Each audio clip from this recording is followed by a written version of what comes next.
看看我今天吃什么哦。先打个蛋，韩式豆腐锅，好烫。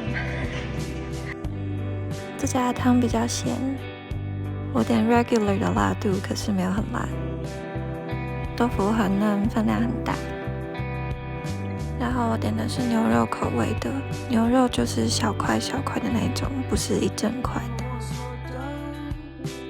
吃豆腐锅一定要配白饭，泡进汤里面，好吃。这个泡菜营养均衡，